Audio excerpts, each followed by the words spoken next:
내 아들은 잘 죽었더라. 마지막까지 내 위치를 말하지 않고 말이야. 조필환! 조필환의 조롱에 병도의 눈빛이 불처럼 일렁였습니다. 매일 새벽 자전거를 타고 우유를 배달하던 평범한 남자. 하지만 아내조차 몰랐던 남편의 진짜 모습과 5년간 숨겨진 복수의 진실. 과연 당신은 이 반전을 예상할 수 있을까요? 이제 곧 본편이 시작됩니다. 혹시 지금 어디서 듣고 계신가요? 여러분의 이야기 댓글로 들려주세요. 그리고 마음에 드셨다면 좋아요 한번 눌러주시면 감사하겠습니다. 충남 서산의 낡은 연립주택 골목에는 아직 어둠이 깔려 있었습니다. 새벽 4시 대부분의 사람들이 깊은 잠에 빠져 있을 시간이었죠. 하지만 안병도는 벌써 일어나 우유 배달 준비를 하고 있었습니다. 54세의 나이에도 매일 이 시간이면 어김없이 일어나는 것이 그의 일상이었어요. 2025년 여름, 아직도 우유 배달을 하는 사람들이 있었습니다. 대형마트와 온라인 주문이 대세인 시대에도 여전히 집 앞까지 신선한 우유를 배달해 달라는 고객들이 있었거든요. 특히 서산 같은 지방 도시에서는 이런 전통적인 배달 서비스가 아직 명맥을 유지하고 있었어요. 병도는 세면대 앞에서 찬물로 얼굴을 씻으며 하루를 시작했습니다. 거울 속 자신의 모습을 바라보며 깊은 한숨을 내쉬었어요. 54세라는 나이가 무색할 정도로 단단한 체격을 유지하고 있었지만 눈가의 주름과 이마에 깊어진 선들은 지난 세월의 무게를 말해주고 있었습니다. 새벽 공기는 상쾌했습니다. 한여름이었지만 이른 시간이라 아직 무더위가 시작되기 전이었어요. 멀리서 매미 소리가 들려오고 골목 곳곳에는 여름꽃들이 피어 있었습니다. 이런 평화로운 새벽 풍경이 병도는 좋았어요. 하지만 오늘은 왠지 마음이 편하지 않았습니다. 사랑아, 오늘도 가자. 병도가 부르자 진돗개 사랑이가 꼬리를 흔들며 다가왔습니다. 9살 된 사랑이는 병도와 함께 우유 배달을 다닌 지 벌써 몇 년이 되었어요. 여름에는 특히 더 일찍 나가야 했습니다. 해가 뜨면 금세 더워져서 우유가 상할 수 있었거든요. 사랑이는 평소와 달리 현관문 앞에서 머뭇거렸습니다. 꼬리는 흔들고 있었지만 어딘가 불안해 보였어요. 병도는 그런 사랑이의 모습을 보며 고개를 갸우뚱했습니다. 왜 그래, 사랑아? 몸이 안 좋아? 병도가 사랑이의 머리를 쓰다듬으며 물었지만 사랑이는 계속 주변을 둘러보며 불안한 기색을 보였어요. 마치 무언가를 경계하고 있는 것 같았습니다. 병도가 자전거 뒤쪽 운반대에 우유통을 정리하며 준비를 마치자 사랑이는 평소처럼 그의 곁을 지키고 있었습니다. 더위 때문에 사랑이도 혀를 살짝 내밀고 있었어요. 하지만 평소보다 더 자주 주변을 살피고 있었습니다. 병도의 자전거는 낡았지만 튼튼했습니다. 5년 전에 산 것이었는데 매일 사용해도 고장 한 번 나지 않았어요. 뒤쪽에는 보온이 되는 특수 운반함이 달려 있어서 우유가 상하지 않도록 되어 있었습니다. 여름철에는 특히 이 보냉 기능이 중요했어요. 매일 새벽 유업체에서 받아온 우유를 이 운반함에 넣고 동네를 돌며 배달하는 것이 병도의 일이었습니다. 오늘도 총 80병의 우유를 배달해야 했어요. 서산 시내 3개 동네를 돌아다니며 집집마다 배달하는 일이었습니다. 보통 2시간 정도 걸리는 일이었지만 여름에는 조금 더 빨리 해야 했어요. 그런데 오늘은 뭔가 달랐어요. 사랑이가 평소와 다르게 골목 어귀 쪽을 향해 계속 짖기 시작한 것입니다. 왈, 왈알. 사랑이의 짖음은 평소보다 날카롭고 경계하는 듯 했어요. 병도는 순간 멈칫하며 사랑이가 보고 있는 방향을 따라 시선을 돌렸습니다. 어둠 속에서 무언가를 찾으려 했지만 아무것도 보이지 않았어요. 왜 그래, 사랑아? 뭐가 있나? 병도가 골목 어귀를 자세히 살펴보려 했지만 가로등 불빛이 닿지 않는 어둠 속에서는 제대로 분간하기 어려웠습니다. 새벽 공기 중에는 여름밤 특유의 습기가 섞여 있었고 멀리서는 귀뚜라미 소리가 들려왔어요. 하지만 사랑이의 짖음은 이런 평화로운 분위기와는 대조적으로 날카롭게 울려 퍼졌습니다. 사랑이는 병도가 데려온 지 벌써 5년이 되었습니다. 처음 만났을 때는 아직 강아지였는데 지금은 어엿한 성견이 되어 병도의 든든한 동반자가 되어 있었어요. 여름철에는 특히 더위 때문에 힘들어했지만 그래도 매일 병도를 따라 나서는 충직한 녀석이었어요. 평소에는 온순하고 사람을 잘 따르는 성격이었는데 이렇게 예민하게 반응하는 것은 정말 드문 일이었습니다. 병도는 사랑이와 함께 생활하면서 개의 직감이 얼마나 예민한지 알게 되었어요. 사람이 느끼지 못하는 미세한 변화나 위험을 사랑이는 먼저 감지하곤 했거든요. 그래서 지금 사랑이의 반응이 더욱 신경 쓰였습니다. 그때였습니다. 어둠 속에서 희미하게 빛나는 것이 보였어요. 누군가가 핸드폰을 들고 있는 것 같았는데 그 화면 빛이 순간 반짝였다가 사라졌습니다. 병도는 본능적으로 그 방향을 응시했지만 이미 그 빛은 사라진 뒤였어요. 이상하네. 병도가 중얼거리며 다시 자전거를 정리하려 했습니다. 54세라는 나이가 무색할 정도로 병도의 몸은 여전히 건장했어요.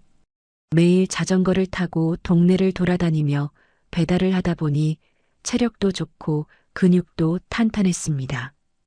여름철 더위에도 끄떡없을 정도였어요. 하지만 지금은 왠지 모를 긴장감이 온몸을 감돌고 있었습니다.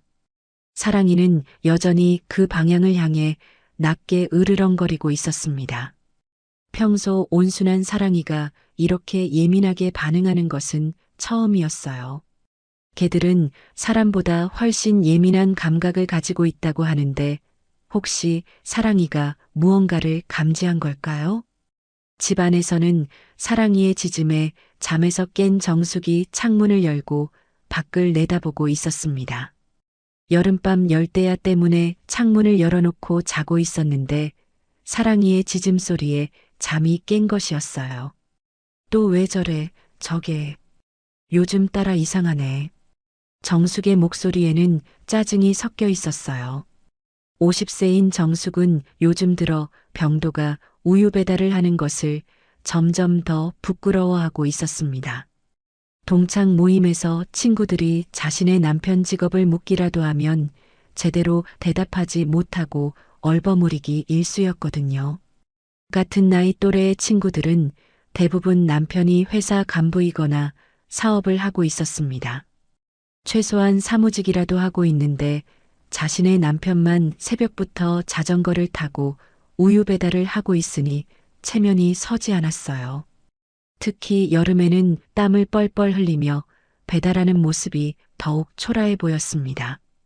여보, 사랑이가 왜 저래?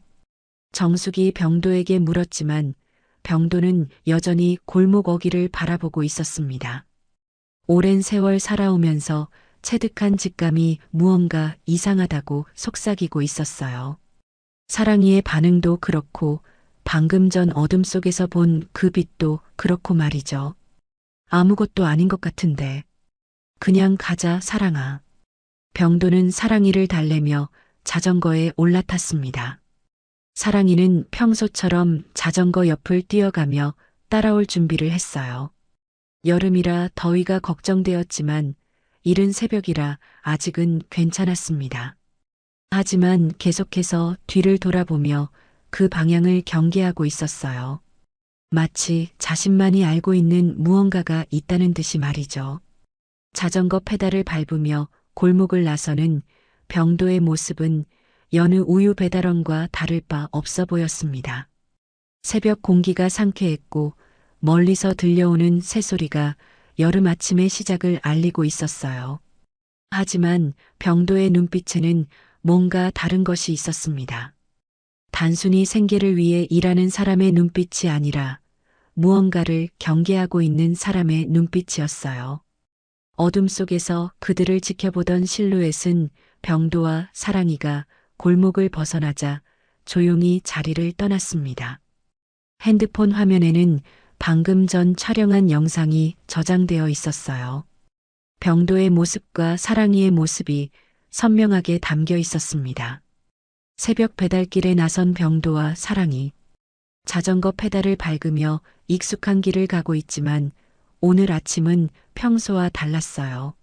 무언가 불길한 예감이 두 사람, 아니 한 사람과 한 마리를 감싸고 있었습니다. 오후 2시 서산 시내 한 카페에서 고등학교 동창회가 열리고 있었습니다. 에어컨이 시원하게 돌아가고 있었지만 정숙의 마음은 답답하기만 했어요.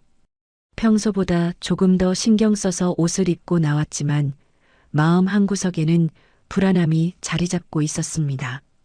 친구들과 만날 때마다 남편 이야기가 나올까봐 걱정되었거든요. 여름 햇살이 카페 창문으로 쏟아져 들어왔습니다.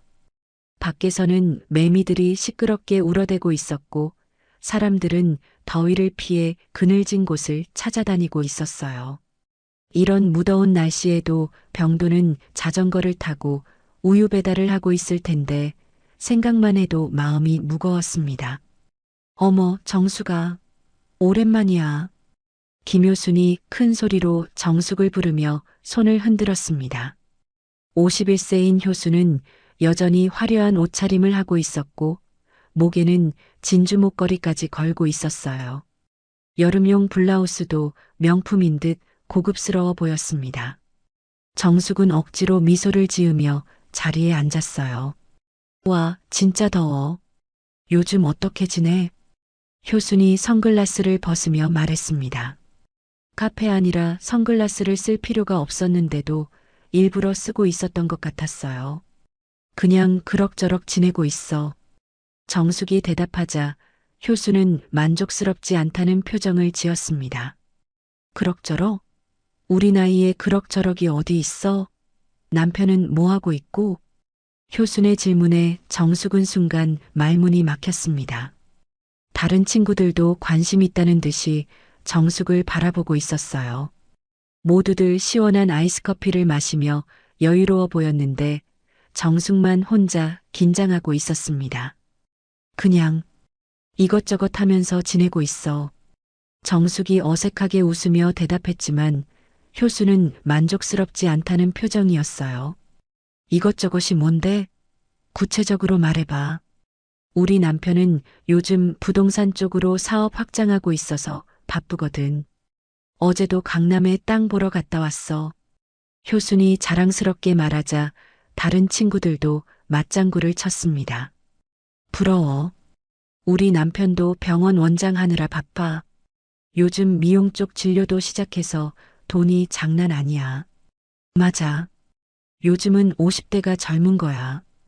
우리 남편들 다들 승승장구하고 있잖아. 친구들의 말을 들으며 정숙은 점점 작아지는 기분이었어요. 효순이 계속 파고들었습니다. 정숙이 남편은 뭐하고 있다고? 배달 일을 좀 해. 정숙이 작은 목소리로 말하자 효순의 눈이 번쩍 빛났습니다. 마치 뭔가 흥미로운 이야기를 들었다는 듯한 표정이었어요. 배달? 설마 우유 배달 같은 거 하는 건 아니지? 요즘 그런 일도 하나? 이 더운 여름에? 효순의 말에 정숙은 얼굴이 빨갛게 달아올랐습니다. 다른 친구들도 수군거리기 시작했어요.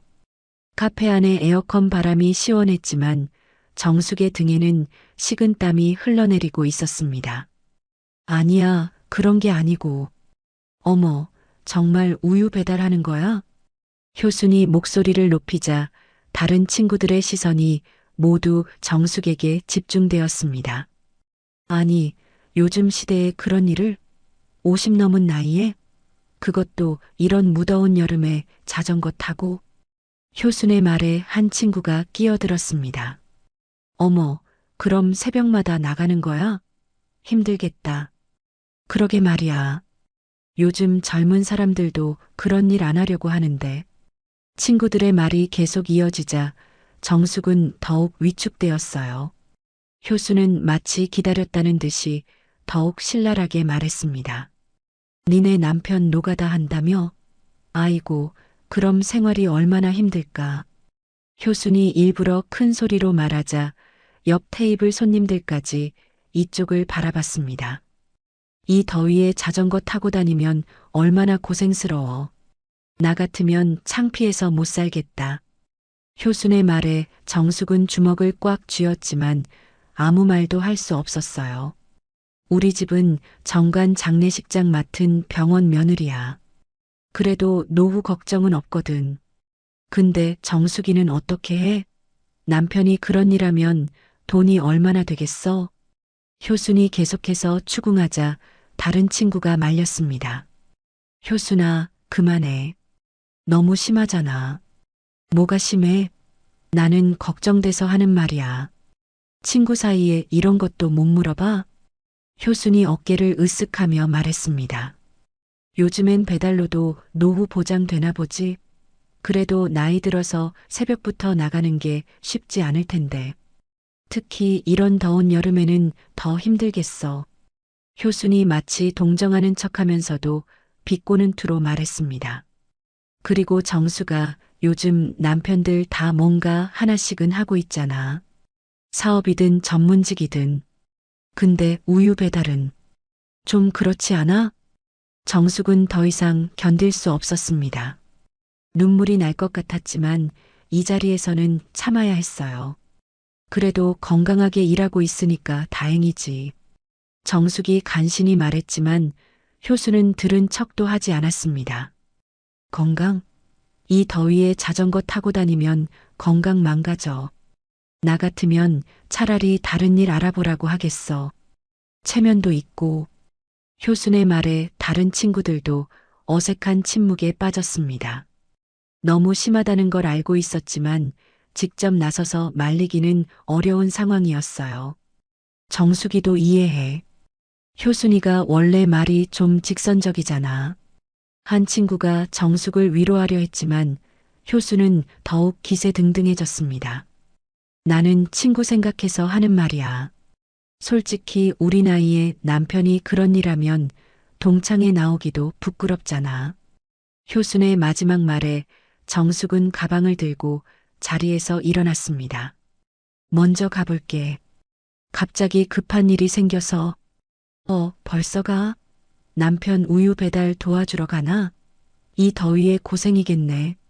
참, 그리고 정수가. 효순이 정숙을 붙잡으며 마지막으로 한마디 더 했습니다. 다음에 동창회 올 때는 남편 일 좀 정리하고 와. 우리끼리 모이는 자리에서 맨날 이런 얘기 나오면 분위기 안 좋잖아. 정숙은 뒤돌아보지도 않고 카페를 나왔습니다. 밖으로 나오자 무더운 열기가 온몸을 감쌌어요. 하지만 카페 안에서 느꼈던 그 답답함과 굴욕감보다는 차라리 이 더위가 나았습니다. 거리에 나와서야 참았던 눈물이 왈칵 쏟아져 나왔어요. 집으로 돌아가는 길 정숙은 계속 효순의 말이 귓가에 맴돌았습니다. 노가다, 우유 배달, 노후 보장, 이 더위에 체면도 있고 부끄럽잖아. 모든 말이 가슴에 비수처럼 꽂혔어요. 거리에는 뜨거운 아스팔트 위로 아지랑이가 피어오르고 있었고 사람들은 모두 그늘을 찾아 빠르게 걸어가고 있었습니다. 정숙은 걸으면서도 계속 효순의 말들을 되새겼습니다. 정말 남편이 우유 배달을 하는 것이 그렇게 부끄러운 일일까요? 열심히 일하는 것인데 왜 이렇게 무시당해야 하는 걸까요? 집에 도착했을 때 병도는 이미 오후 배달을 준비하고 있었습니다. 사랑이는 병도 옆에 앉아서 혀를 내밀고 헥헥거리며 더위에 지친 모습을 보이고 있었어요. 평소 같으면 따뜻하게 느껴졌을 이 모습이 오늘은 왜 이렇게 초라해 보이는 걸까요? 어디 다녀왔어? 병도가 정숙에게 물었지만 정숙은 대답 대신 한숨만 내쉬었습니다. 동창회에서 있었던 일을 말하고 싶었지만 차마 입이 떨어지지 않았어요. 친구들 만나고 왔어. 그래, 좋았겠네. 더웠을 텐데. 병도는 별다른 관심 없이 우유통을 정리하며 말했습니다. 54세의 나이에도 이 무더운 여름에 묵묵히 일하는 남편의 모습이 정숙에게는 안쓰럽기도 하고 한편으로는 답답하기도 했어요. 여보, 우리 언제까지 이렇게 살 거야? 이 더운 여름에도 자전거 타고 다니고. 정숙의 말에 병도는 잠시 손을 멈추고 정숙을 바라봤습니다. 그의 얼굴에는 이미 땀이 맺혀 있었어요.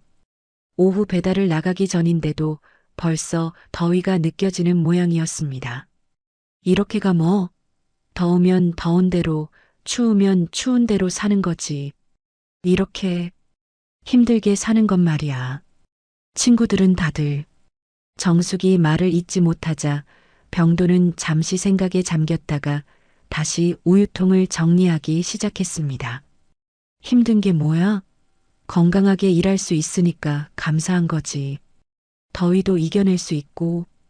병도의 담담한 대답에 정숙은 더욱 답답해졌습니다. 남편은 항상 이런 식이었어요. 감정을 드러내지 않고 묵묵히 자신의 일을 할 뿐이었죠. 사랑아, 가자. 더워도 참자. 병도가 사랑이를 부르자 사랑이는 힘없이 일어나서 병도를 따라 나섰습니다. 그런데 이상했어요. 사랑이가 문 앞에서 잠시 멈춰서 정숙을 바라보더니 다시 병도를 따라 나가는 것이었어요. 마치 무언가를 알고 있다는 듯한 표정이었습니다. 그게 뭔가 아는 듯해. 정숙이 혼잣말로 중얼거렸을 때 사랑이는 이미 병도와 함께 골목 어귀로 사라지고 있었습니다. 무더운 여름 오후 아스팔트 위로 아지랑이가 피어오르는 길을 따라서 말이죠. 며칠이 지나도 정숙은 동창회에서 당한 굴욕을 잊을 수 없었습니다. 효순의 비아냥거리는 목소리가 계속 귓가에 맴돌았어요. 그런데 더 이상한 것은 사랑이의 행동이었습니다.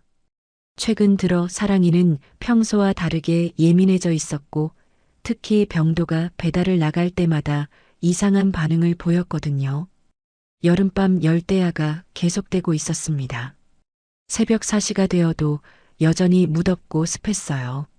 하지만 병도는 어김없이 일어나서 우유 배달 준비를 하고 있었습니다. 이런 날씨에는 더욱 빨리 배달을 마쳐야 우유가 상하지 않았거든요. 왈, 왈알, 으르르. 또다시 사랑이의 짖음소리가 들려왔습니다. 하지만 오늘은 평소보다 더 날카롭고 긴급해 보였어요. 정숙은 잠에서 깨어 창문으로 내다봤습니다. 밖에는 가로등 불빛만 어스름하게 골목을 비추고 있었고 멀리서 귀뚜라미 소리가 들려왔어요. 사랑이의 짖음에는 분명 경고의 의미가 담겨 있었습니다. 마치 무언가 위험한 것을 감지한 것처럼 말이죠. 정숙은 궁금해서 가만히 지켜보기로 했습니다. 동창회 이후로 계속 마음에 걸렸던 의문들을 해결하고 싶었거든요. 병도와 사랑이가 골목을 나서자 정숙은 충동적으로 결정을 내렸습니다. 남편을 따라가 보는 것이었어요. 정말 그냥 우유 배달만 하는 걸까? 왜 사랑이는 최근 들어 이렇게 예민해진 걸까? 정숙은 조용히 집을 나와 멀찍이서 병도를 따라갔습니다. 여름밤 공기는 후텁지근했지만 긴장감 때문에 오히려 등골이 서늘했어요. 병도는 평소처럼 자전거를 타고 가고 있었고 사랑이는 그의 옆을 뛰며 따라가고 있었습니다. 평소 같으면 병도는 주택가를 돌며 우유를 배달했을 텐데 오늘은 왜인지 다른 길로 향하고 있었어요. 시내에서 좀 떨어진 허름한 공터 쪽으로 가고 있었습니다. 정숙은 이상해서 더욱 조심스럽게 뒤따라갔어요. 공터에 도착한 병도는 자전거를 세우고 우유통을 한쪽에 놓았습니다. 그리고 주변을 살펴봤어요. 여름밤 벌레들이 윙윙거리는 소리만 들렸는데 잠시 후 어둠 속에서 누군가가 나타났습니다. 검은 옷을 입은 남자 2명이었어요. 정숙은 깜짝 놀라서 폐차 뒤에 몸을 숨겼습니다. 늦었군. 한 남자가 낮은 목소리로 말했습니다. 여름밤 정적을 깨뜨리는 그 목소리는 차갑게 들렸어요. 미안하다. 요즘 감시가 심해져서. 병도의 대답에 정숙은 더욱 놀랐습니다. 남편의 목소리가 평소와 달리 차갑고 날카로웠거든요. 마치 다른 사람 같았어요. 평소 우유 배달할 때의 그 온화한 모습은 온데간데 없었습니다. 물건은 가져왔나? 여기 있다. 병도가 우유통에서 무언가를 꺼내는 소리가 들렸습니다. 정숙은 목을 길게 빼고 보려고 했지만 어둠 때문에 정확히 무엇인지는 보이지 않았어요. 다만 작은 봉투 같은 것을 건네주는 것 같았습니다. 사랑이는 그 순간 정숙이 숨어 있는 방향을 향해 귀를 쫑긋 세웠습니다. 예민한 개의 후각으로 정숙의 냄새를 맡은 것 같았어요. 하지만 다행히 짖지는 않았습니다. 마치 상황을 이해하고 있는 것처럼 조용히 있었어요. 이번이 마지막이다. 병도가 단호하게 말했습니다. 그의 목소리에는 무언가 결연한 의지가 담겨 있었어요. 그럴 수는 없어. 아직 끝나지 않았거든. 조피라는 죽었다. 더 이상 의미가 없어. 그 순간 정숙은 생전 처음 들어보는 이름을 들었습니다. 조피란? 그게 누구죠? 그리고 죽었다는 것은 무슨 의미일까요? 여름밤 벌레 소리 사이로 들려오는 그 이름은 왠지 불길하게 느껴졌어요. 죽었다고? 누가 그런 말을 했나? 검은 옷의 남자가 냉소를 흘렸습니다. 3일 전 목격자가 있었어. 서울 강남에서 말이야. 병도의 몸이 순간 굳어지는 것을 정숙은 느낄 수 있었습니다. 멀리서 보고 있던 정숙에게도 그 긴장감이 전해져 왔어요. 여름밤 공기가 갑자기 무거워진 것 같았습니다. 확실한가? 사진도 있어. 남자가 핸드폰을 꺼내서 병도에게 보여줬습니다. 화면의 빛이 병도의 얼굴을 비췄는데 그 표정은 정숙이 한 번도 본 적이 없는 무서운 모습이었어요. 평소에 온화하고 차분한 남편의 모습과는 전혀 달랐습니다. 바로 그때였습니다. 펑! 갑작스러운 총성이 여름밤 공터에 울려 퍼졌습니다. 정숙은 너무 놀라서 비명을 삼키며 더욱 몸을 숨겼어요. 심장이 터질 것처럼 뛰었습니다. 귀뚜라미 소리도 순간 멈춰버렸어요. 사랑이는 즉시 경계 자세를 취하며 낮게 으르렁거렸습니다. 여름밤의 평화로운 분위기는 순식간에 긴박한 위험 상황으로 바뀌었어요. 병도와 검은 옷의 남자들도 모두 총소리가 난 방향을 바라봤습니다. 매복이다. 한 남자가 소리쳤습니다. 빨리 여기서 나가자. 병도가 재빨리 우유통을 정리하며 말했습니다. 그런데 그 순간 병도의 시선이 정숙이 숨어 있는 방향으로 향했어요. 어둠 속에서도 병도의 예리한 눈이 정숙의 존재를 감지한 것 같았습니다. 정숙아. 병도가 낮은 목소리로 불렀습니다. 정숙은 온몸이 얼어붙었어요. 들켰습니다. 여름밤 더위도 잊을 만큼 온몸이 차가워졌어요. 왜 여길? 병도가 정숙을 향해 천천히 다가오고 있었습니다. 그의 얼굴에는 당황과 걱정, 그리고 무언가 위험한 기색이 동시에 스쳐 지나갔어요. 검은 옷의 남자들은 재빨리 어둠 속으로 사라졌습니다. 이제 공터에는 병도와 사랑이 그리고 폐차 뒤에 숨어 있던 정숙만 남았어요. 여름밤 벌레들도 총성에 놀라 조용해진 상태였습니다. 여보, 정숙이 떨리는 목소리로 병도를 불렀습니다. 평생을 함께 살아온 남편이었지만 지금 이 순간 병도는 마치 완전히 다른 사람처럼 느껴졌어요. 집으로 가자. 병도가 단순하게 말했지만 그의 목소리에는 여러 가지 감정이 섞여 있었습니다. 정숙은 무슨 일이 벌어지고 있는지 전혀 알 수 없었지만 한 가지는 확실했어요. 자신이 알고 있던 남편 안병도는 진짜 모습이 아니었다는 것 말입니다. 집으로 돌아가는 길, 정숙과 병도 사이에는 무거운 침묵이 흘렀습니다. 여름밤 공기는 여전히 후텁지근했지만 둘 사이의 분위기는 얼어붙어 있었어요. 사랑이는 계속해서 주변을 경계하며 걷고 있었고 병도는 자전거를 끌며 때때로 뒤를 돌아보곤 했습니다. 여보, 방금 그게 뭐였어? 정숙이 조심스럽게 물었지만 병도는 대답하지 않았습니다. 그저 빨리 집에 가자는 듯이 걸음을 재촉할 뿐이었어요. 골목길 가로등 아래를 지날 때마다 병도의 굳은 표정이 드러났습니다. 집에 도착해서도 병도는 여전히 말이 없었습니다. 우유통을 정리하고 자전거를 차고에 넣는 동안 정숙은 계속 남편을 지켜봤어요. 평소와는 완전히 다른 모습이었습니다. 마치 무언가 큰 비밀을 숨기고 있는 사람처럼 보였어요. 조필환이 누구야? 정숙이 직접적으로 물었습니다. 병도의 손이 순간 멈췄어요. 어디서 그 이름을 들었어? 병도의 목소리가 차갑게 변했습니다. 정숙은 이런 남편의 모습을 처음 보는 것 같았어요. 방금 전에 들었잖아. 그 사람들이랑 이야기할 때. 병도는 잠시 고민하더니 정숙의 손을 잡고 거실로 갔습니다. 사랑이도 따라왔는데 평소보다 훨씬 조심스러운 걸음걸이였어요. 정숙아, 내가 하는 일에 대해서는 묻지 마. 무슨 소리야? 우리 부부인데 뭘 못 물어? 정숙의 목소리가 높아지자 병도는 창문으로 가서 밖을 살펴봤습니다. 마치 누군가가 지켜보고 있는지 확인하는 것 같았어요. 지금은 위험해. 나중에 설명할게. 언제 설명할 건데? 정숙이 따져 물었지만 병도는 대답 대신 사랑이를 불렀습니다. 사랑아, 이리 와. 사랑이가 병도에게 다가가자 병도는 사랑이의 목줄에 무언가 작은 장치를 달았습니다. 정숙은 그것이 무엇인지 알 수 없었지만 뭔가 전자제품 같아 보였어요.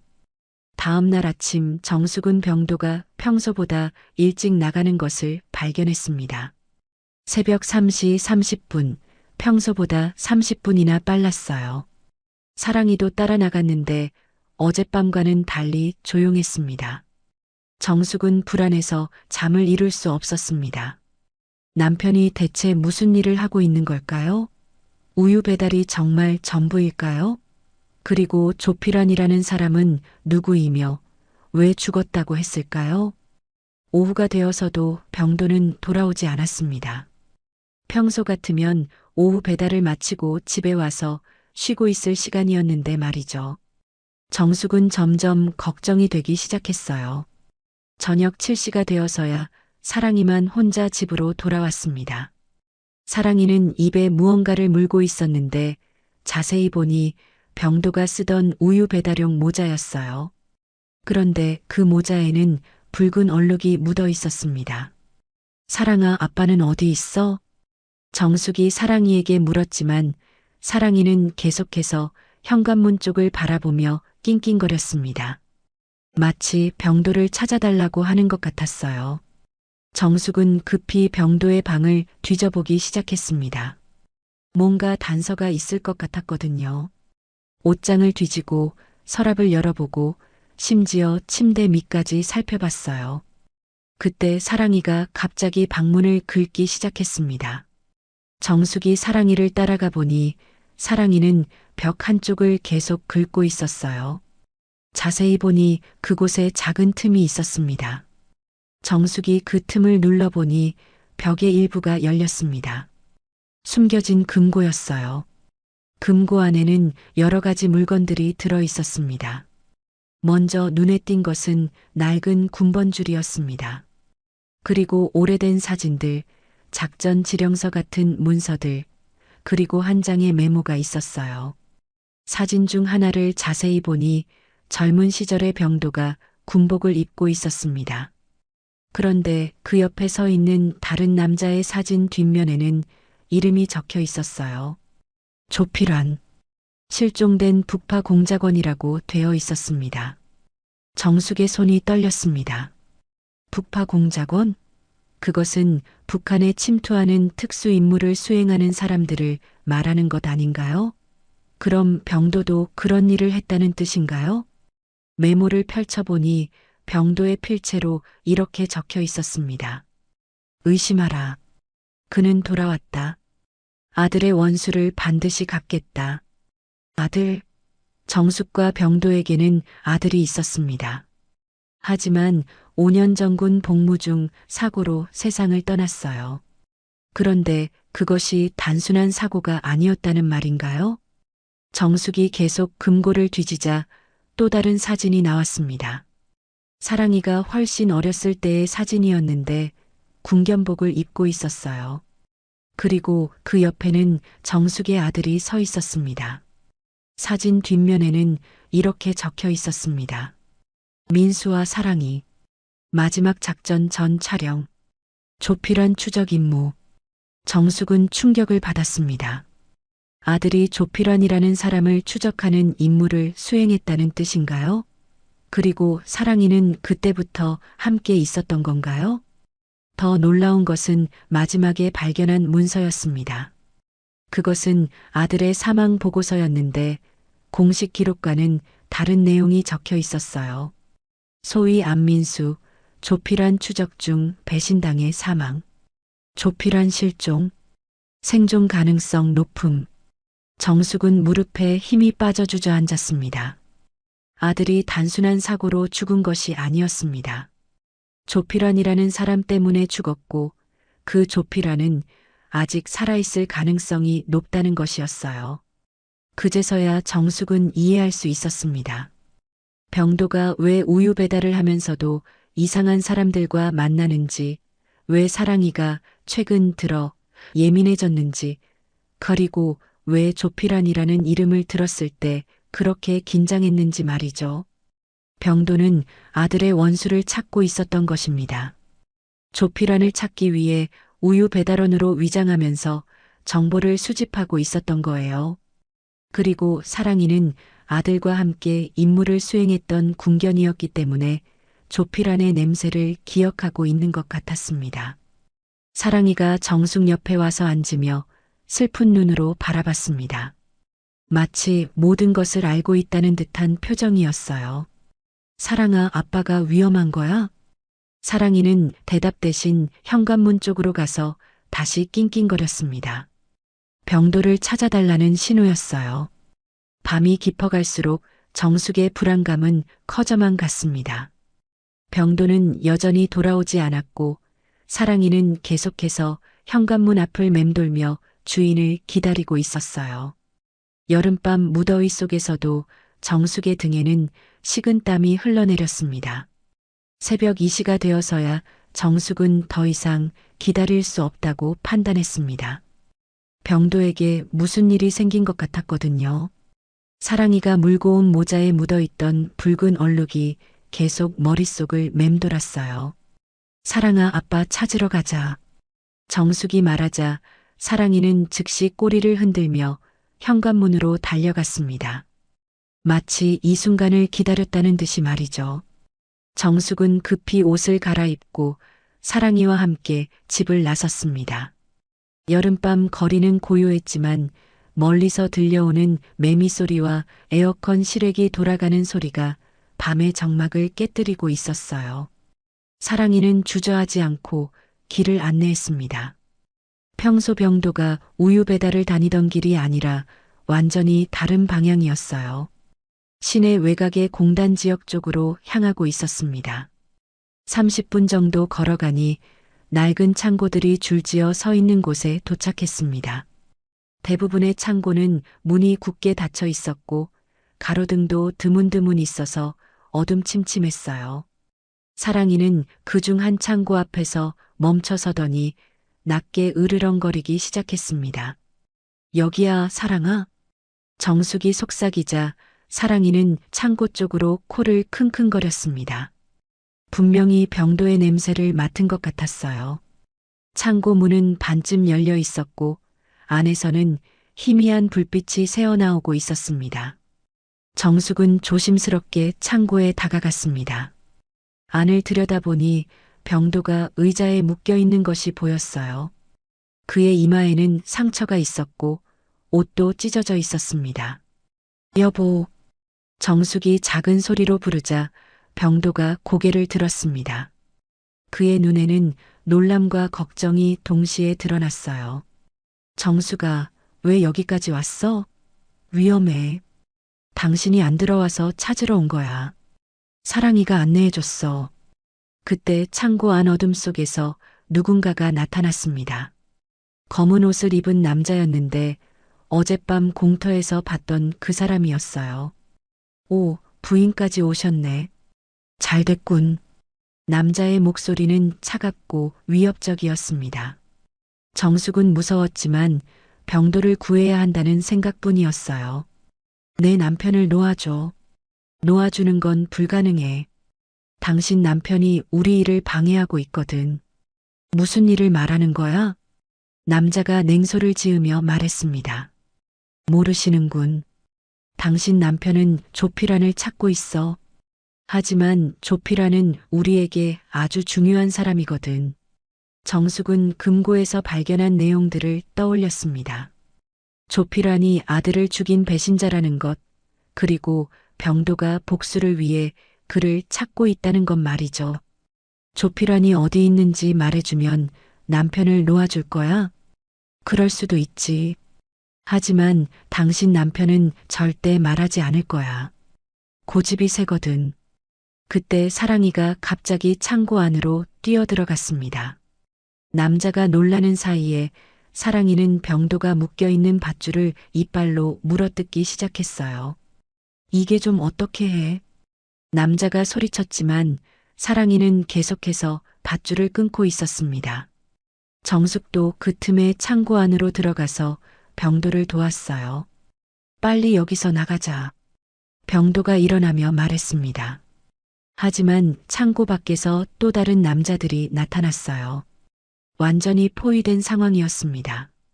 어디 가려고? 새로 나타난 남자가 말했습니다. 그런데 그 목소리를 들은 순간 사랑이의 반응이 달라졌어요. 갑자기 경계심을 드러내며 그 남자를 향해 으르렁거리기 시작한 것입니다. 사랑이가 왜 저래? 정숙이 물었을 때 병도의 얼굴이 굳어졌습니다. 조필환. 병도가 이를 갈며 그 이름을 불렀습니다. 새로 나타난 남자가 바로 조필환이었던 것입니다. 5년 전 아들을 죽인 그 배신자 말이죠. 조필환은 50대 중반으로 보이는 남자였습니다. 평범한 외모였지만 눈빛이 차가웠어요. 사랑이는 그를 본 순간부터 계속해서 지저댔습니다. 오랜만이야, 안병도. 그리고 사랑이도. 조필환이 사랑이의 이름을 부르자 사랑이는 더욱 격렬하게 반응했습니다. 5년 전의 기억이 되살아나는 것 같았어요. 내 아들은 잘 죽었더라. 마지막까지 내 위치를 말하지 않고 말이야. 조필환의 말에 병도는 분노로 온몸을 떨었습니다. 정숙도 그 말을 듣고 눈물이 났어요. 아들이 얼마나 고생했을지 생각하니 가슴이 찢어질 것 같았습니다. 하지만 이제 끝이야. 내가 나를 너무 오래 추적했거든. 조필환이 신호를 보내자 다른 남자들이 병도와 정숙을 향해 다가왔습니다. 위기의 순간이었어요. 그때 사랑이가 갑자기 조필환을 향해 뛰어들었습니다. 5년 동안 억눌러왔던 분노가 폭발한 것 같았어요. 조필환이 비명을 지르며 뒤로 넘어졌고 그 틈에 병도가 정숙의 손을 잡고 창고 밖으로 뛰쳐나왔습니다. 사랑아. 병도가 사랑이를 불렀지만 사랑이는 여전히 조필환과 싸우고 있었습니다. 마치 주인의 아들을 죽인 원수를 놓칠 수 없다는 듯이 말이죠. 사랑이를 두고 갈 수는 없어. 정숙이 말했지만 병도는 고개를 저었습니다. 사랑이는 자신의 역할을 알고 있어. 우리가 먼저 안전한 곳으로 가야 해. 창고에서는 여전히 소란이 계속되고 있었습니다. 사랑이의 짖는 소리와 남자들의 고함 소리가 여름밤을 가르고 있었어요. 병도와 정숙은 어둠 속으로 사라졌습니다. 하지만 마음은 사랑이에게 남아 있었어요. 과연 사랑이는 무사할까요? 그리고 조피란을 막을 수 있을까요? 다음 날 저녁 병도는 정숙과 사랑이와 함께 시내 외곽의 폐건물 근처에 도착했습니다. 여름 해가 뉘엿뉘엿 지고 있었고 매미들의 마지막 울음소리가 공기 중에 울려 퍼지고 있었어요. 폐건물은 몇 년 전 문을 닫은 작은 공장이었는데 이제는 잡초가 무성하게 자라고 있었습니다. 저기야. 병도가 가리킨 곳을 보니 3층짜리 낡은 건물이 보였습니다. 대부분의 창문은 깨져 있었고 벽에는 낙서들이 가득했어요. 하지만 2층 한 곳에서만 희미한 불빛이 새어나오고 있었습니다. 벌써 와 있는 것 같네. 정숙이 긴장한 목소리로 말했습니다. 사랑이도 그 건물을 향해 귀를 쫑긋 세우고 있었어요. 정숙아, 내가 과거에 뭘 했는지 말한 적이 없지? 병도가 갑자기 진지한 표정으로 말했습니다. 금우유 사업 말고 그건 은퇴한 후의 일이야. 그전에는 국정원에서 일했어. 정숙은 깜짝 놀랐습니다. 20년 넘게 결혼 생활을 했는데 이런 중요한 사실을 몰랐다니요. 국정원? 북한 담당 요원이었어. 조피란도 그때 내 동료였고 병도의 고백에 정숙은 말문이 막혔습니다. 남편이 그런 위험한 일을 했다는 것도 놀라웠지만 조피란과 동료였다는 사실은 더욱 충격적이었어요. 그럼 민수도 내 뒤를 이어 국정원에 들어갔어. 조피란을 추적하는 임무를 맡았고 이제야 모든 퍼즐이 맞춰지는 느낌이었습니다. 왜 병도가 이렇게 전문적으로 조피란을 추적할 수 있었는지, 왜 그렇게 많은 정보망을 가지고 있었는지 말이죠. 조피란은 왜 배신한 거야? 돈 때문이었어. 북한에서 거액을 제시했거든. 우리가 수년간 쌓아온 정보망을 모두 넘겨주고 월북하기로 했어. 병도의 목소리에는 분노와 배신감이 섞여 있었습니다.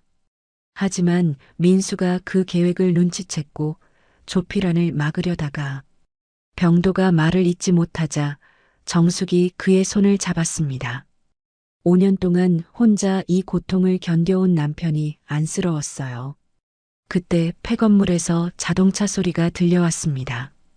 검은색 승용차 2대가 연달아 도착했어요. 차에서 내린 사람들 중에 조피란의 모습도 보였습니다. 저기 있어. 정숙이 속삭였습니다. 사랑이는 즉시 조피란을 알아보고 낮게 으르렁거리기 시작했어요. 진정해, 사랑아. 아직 때가 아니야. 병도가 사랑이를 달랬습니다. 그들은 건물 뒤편에 숨어서 상황을 지켜보기로 했어요. 조피란과 그의 동료들이 건물 안으로 들어간 후 병도는 미리 연락해둔 경찰들에게 신호를 보냈습니다. 잠시 후 멀리서 경찰차 사이렌 소리가 들려오기 시작했어요. 이제 시작이야. 병도가 말했습니다. 하지만 그 순간 건물 안에서 큰 소리가 들려왔어요. 조피란 일당이 경찰이 오는 것을 눈치챈 것 같았습니다. 망했어. 벌써 들켰나? 정숙이 걱정스럽게 말했습니다. 건물 안에서 사람들이 뛰어다니는 소리와 고함 소리가 들려왔어요. 그리고 잠시 후 뒷문으로 몇 명이 뛰쳐나오기 시작했습니다. 도망치고 있어.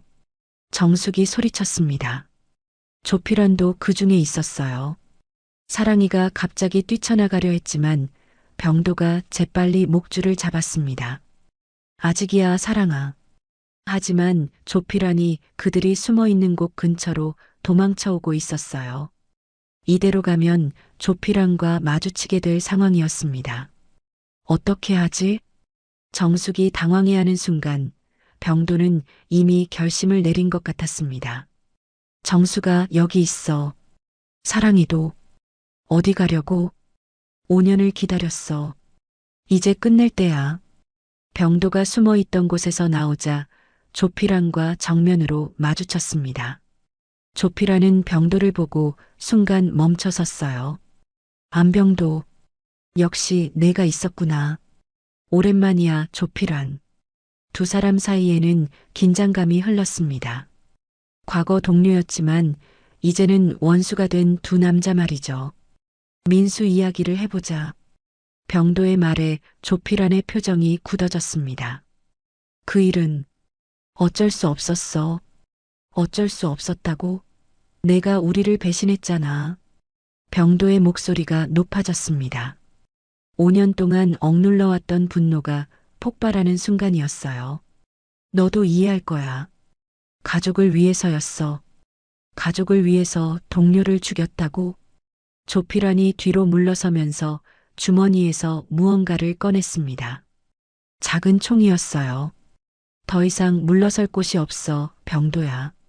그 순간 사랑이가 정숙의 재질을 뿌리치고 뛰쳐나왔습니다. 5년 전 주인의 아들을 죽인 원수를 보고 참을 수 없었던 거예요.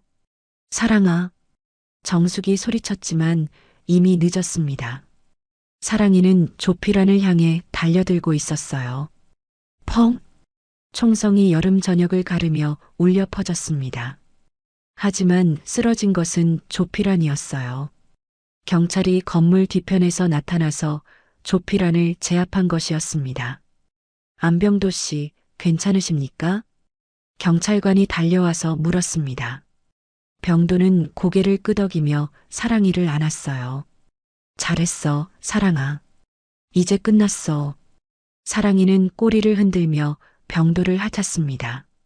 마치 오랜 임무를 마친 것에 대한 안도감을 표현하는 것 같았어요. 정숙도 달려와서 병도를 안았습니다. 5년 동안의 악몽이 드디어 끝난 것 같았어요. 조피라는 수갑을 차고 경찰차로 끌려가고 있었습니다. 그의 얼굴에는 체념의 표정이 떠올라 있었어요. 이제 정말 끝난 거야? 정숙이 물었습니다. 응, 이제 정말 끝났어. 병도가 대답했습니다. 여름 저녁 하늘에는 별들이 하나둘 떠오르고 있었어요. 길고 긴 복수의 여정이 드디어 막을 내린 순간이었습니다. 며칠 후 서산시청 앞 광장에서는 여름 축제가 한창이었습니다. 시민들이 모여 있는 가운데 무대에서는 다양한 공연이 펼쳐지고 있었어요. 하지만 오늘 이 자리에는 특별한 의미가 있었습니다. 조피란 사건의 진실이 세상에 알려지는 날이었거든요. 정숙은 병도와 함께 광장 한켠에 서 있었습니다. 사랑이도 그들 곁에 있었는데 며칠 전과는 달리 한결 편안해 보였어요. 마치 오랫동안 짊어졌던 무거운 짐을 내려놓은 것 같았습니다. 정말 괜찮을까? 정숙이 걱정스럽게 물었습니다. 병도가 자신의 정체를 공개하기로 결정했거든요. 이제 숨길 이유가 없어. 그리고 사람들이 진실을 알 권리가 있고. 병도의 목소리는 담담했습니다. 5년간의 고통스러운 여정을 마친 후 그는 완전히 달라진 사람이 된 것 같았어요. 무대에서는 시장이 마이크를 잡고 있었습니다. 시민 여러분, 오늘 이 자리에 특별한 분을 모셨습니다. 우리가 그동안 우유 배달원으로만 알고 있던 안병도 씨인데요. 시장의 말에 광장에 모인 사람들이 웅성거리기 시작했습니다. 병도가 단순한 우유 배달원이 아니라는 것을 처음 알게 된 사람들이 대부분이었거든요. 그때 갑자기 사랑이가 무대 쪽으로 달려가기 시작했습니다. 사랑아. 정숙이 부르며 뒤따라갔습니다. 병도도 급히 사랑이를 따라 무대로 올라갔어요.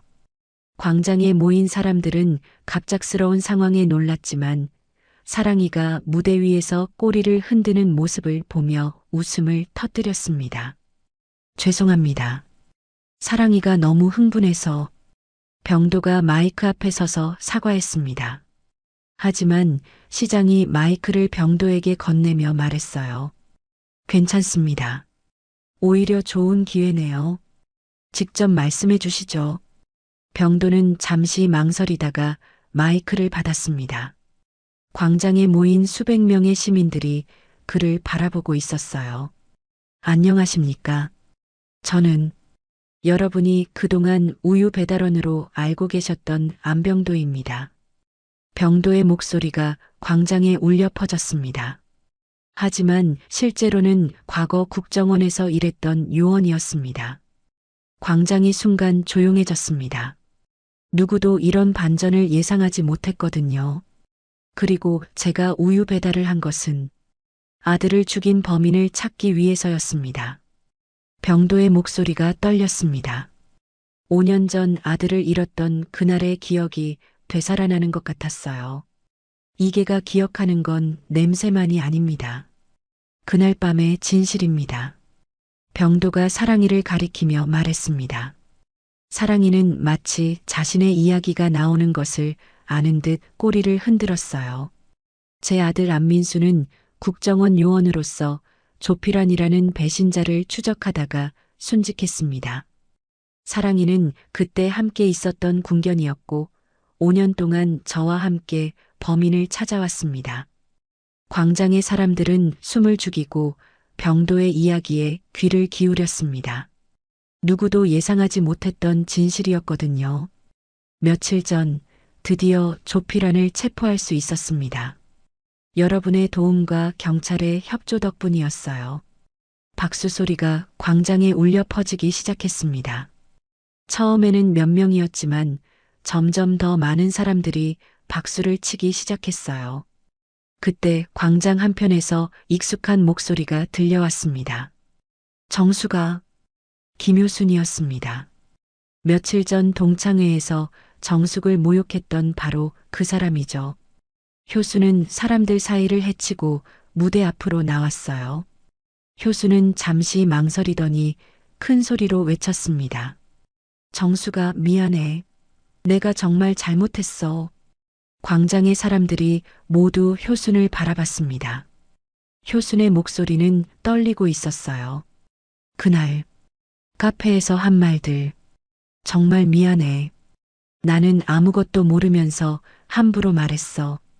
효순이 고개를 숙이며 말했습니다. 당신 남편분이 이런 분이신 줄 몰랐어. 우유 배달하시는 걸 무시했는데 사실은 이렇게 대단한 분이셨구나. 정숙도 눈물을 흘리며 고개를 끄덕였습니다. 오랜 친구의 진심 어린 사과를 받는 순간이었어요. 효순아, 괜찮아. 이제 다 지난 일이야. 정숙이 무대에서 내려와 효순을 안았습니다. 두 사람 모두 눈물을 흘리고 있었어요. 광장의 사람들은 더욱 큰 박수를 보냈습니다. 이제 그들은 병도가 어떤 사람인지 알게 되었거든요. 며칠 후 효수는 자신의 사회관계망 서비스에 긴 글을 올렸습니다. 나는 몰랐다. 매일 새벽 자전거를 타고 우유를 배달하던 그분이 이런 분이었다는 걸. 겉모습만 보고 판단했던 내가 부끄럽다. 진정한 영웅은 화려하지 않은 곳에서 묵묵히 자신의 일을 해내는 사람이라는 걸 이제야 안다. 그 글은 금세 수많은 사람들에게 공유되었고 병도의 이야기는 전국적으로 알려지게 되었어요.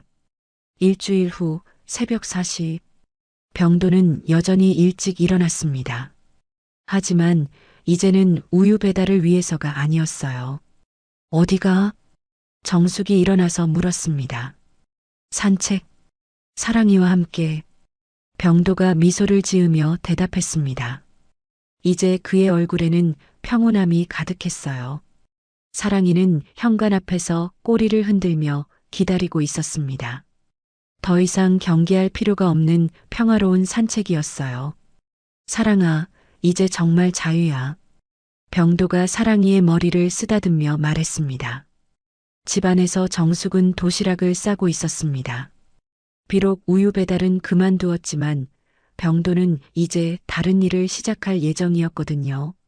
젊은 국정원 요원들을 훈련시키는 교관 일이었어요.